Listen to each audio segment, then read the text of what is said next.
Time to change the oil in the old Corolla. I've procrastinated long enough. I generally do it around 3,000 miles, maybe 5,000 miles tops, but it's been 8,000 miles. So it's due. Definitely due.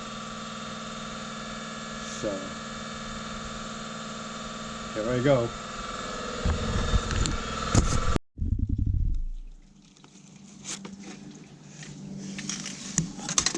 Yeah, we're dropping the oil right now. And we are going to go over and get a couple of rags. Try to keep things neat, at least a little bit.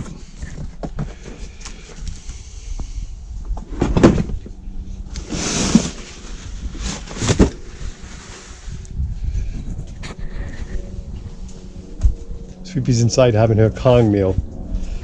Otherwise she'd be out there with us.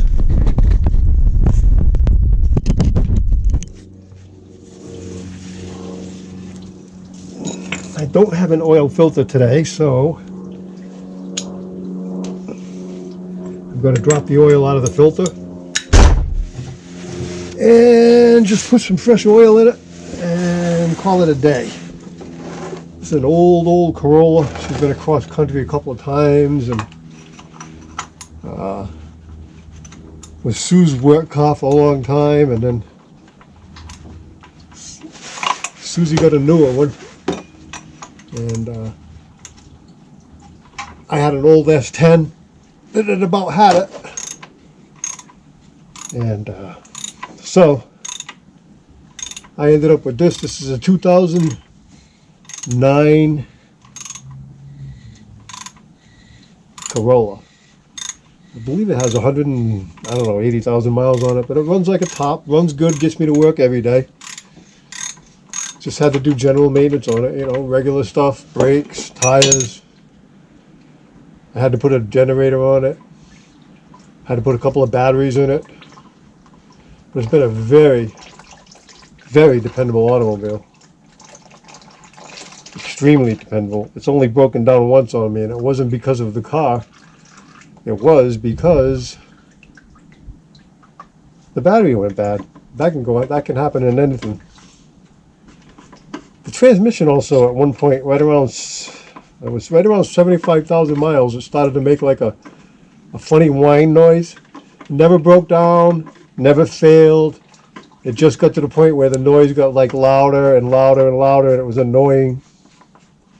We took it in to have it checked. They said it was something inside the transmission, and I'm not sure if they said they couldn't fix it or whatever, but they ended up putting a rebuilt tranny in it, and I did it at the dealership. At the dealership, they were amazed because generally, as a rule, unless you've really done something stupid, Toyota Corolla's transmissions don't blow, I guess, and, well, not blow, but fail. This one didn't actually blow, but it failed. And so everybody at the dealership was pretty amazed, and whatever, it was a couple thousand miles over the warranty, and so we had to pay for the whole thing, you know.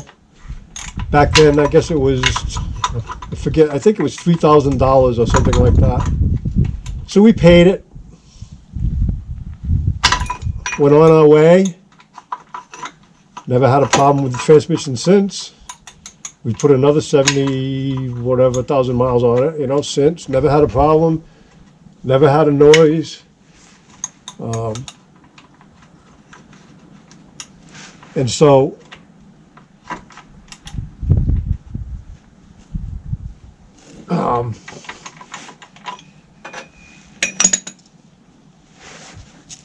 so we went on our way. We got the new tranny, went on our way. A few weeks later, right from the Japanese headquarters in Japan, they got the paperwork, and they ended up giving us, I think it was $1,000 or a $1,200 check. We didn't solicit it. We didn't ask for it in any way, shape, or form. I'm not sure there's too many car companies out there that would just do that without complaint of any kind. We did not complain at all, period, to anybody. The only semi-complaint or gripe about it was right from the dealership when they couldn't believe that the transmission had blown to begin with. One guy said somebody must have did something stupid somewhere along the way. When we got it, it had 60 miles on it, so it had to have gone from like a barge to a dealership or a central headquarters or whatever. Sometimes these people who drive these cars drive them like idiots every once in a while, and they assume something bad happened then to the transmission, like they threw it in reverse when it was going forward, or slammed it in park when it was still rolling, or something like that. Because anybody who knows me knows that I baby my cars. I really do. There was no reason for that transmission to blow, for sure. So we've got the oil drained out of the base. We've got the oil drained out of the filter. I am going to put the base plug back on. And get my socket. And get it tightened in. And we can go up top side and put oil in her. You never want to go too tight on base pans, okay? You just want to go good and snug. Okay, there's not a whole lot of vibration against that, but you need to go easy because you don't want to strip it. Anybody who's ever stripped a base plug before knows it causes a lot of grief. So you want it tight, you want it snug, but not too tight. CP's having some sort of a fit.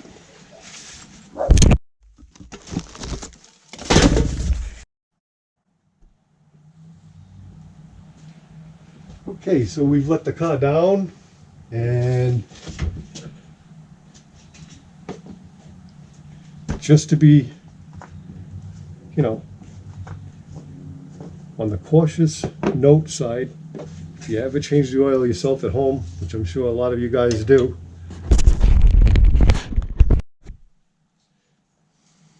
so if any of you guys ever change your oil at home, you have your car jacked up, put something under it, jack stands, something.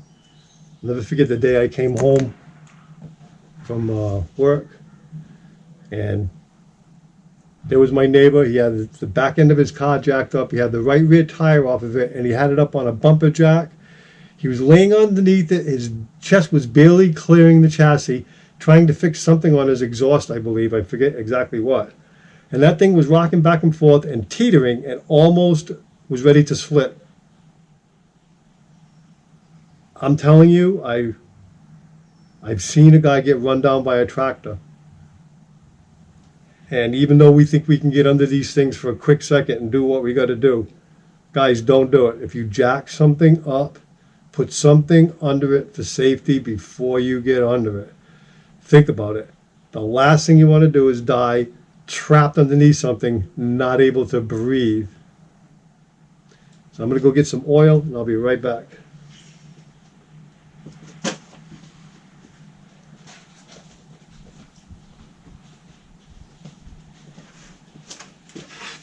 I got myself some nice fresh synthetic motor oil.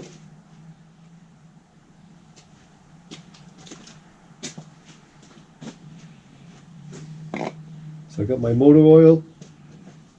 I'd use a synthetic blend, 1030 synthetic blend. The car calls for something different, but I choose to use 1030. I'm not going to get into that. I also use STP, old-fashioned Stp Engine Oil Treatment. And the reason why I use it is because it thickens the oil, it makes the oil slipperier, it protects all your engine parts. Yeah, I know it's old-fashioned. Everybody today uses Slick 50 or some other concoction, and I'm not saying anything against any of the modern stuff. But I'm of the school that if it ain't broke, don't fix it. So I've been a mechanic for, I don't know, 50 years of my life, I guess. and been responsible for a lot of engines, and I mean a lot of engines, like hundreds, including engines in race cars and all sorts of equipment, diesels, gas jobs, whatever. I've never blown a motor in my life except once, and it had nothing to do with the failure of engine oil. It was actually a factory defect. The rod came loose while the motor was running and it just disintegrated inside, but it had nothing to do with the engine oil.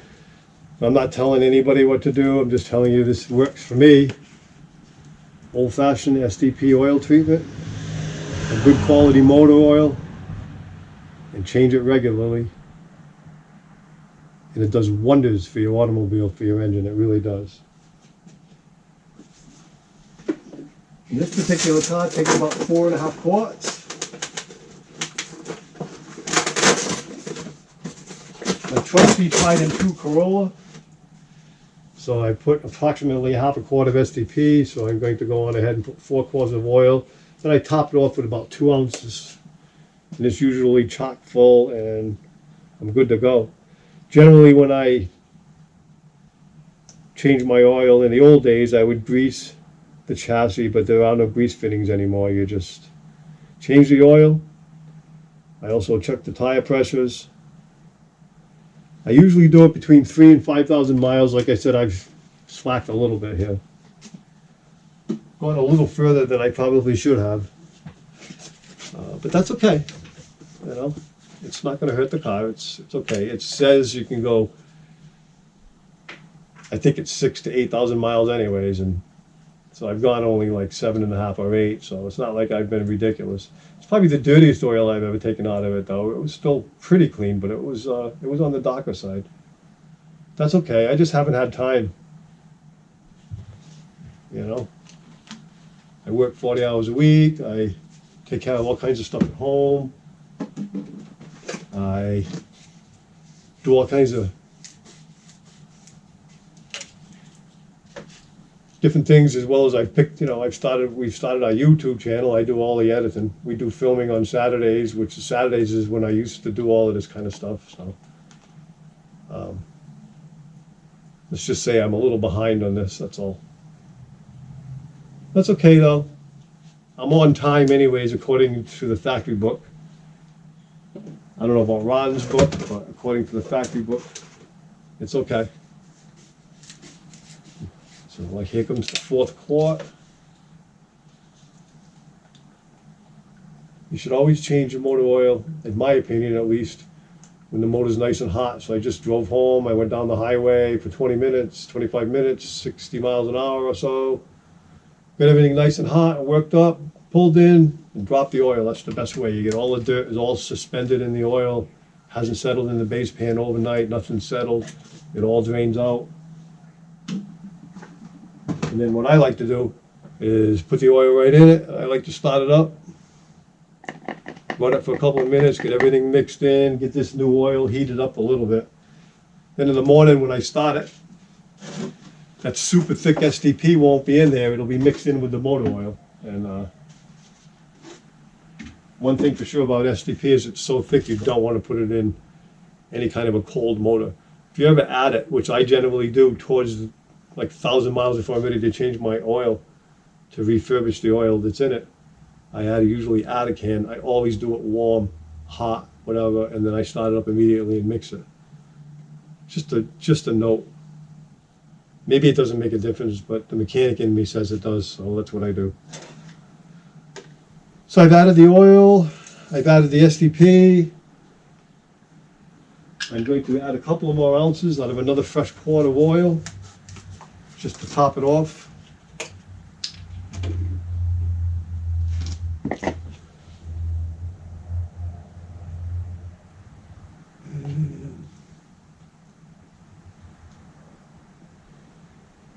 A couple of ounces, right around there.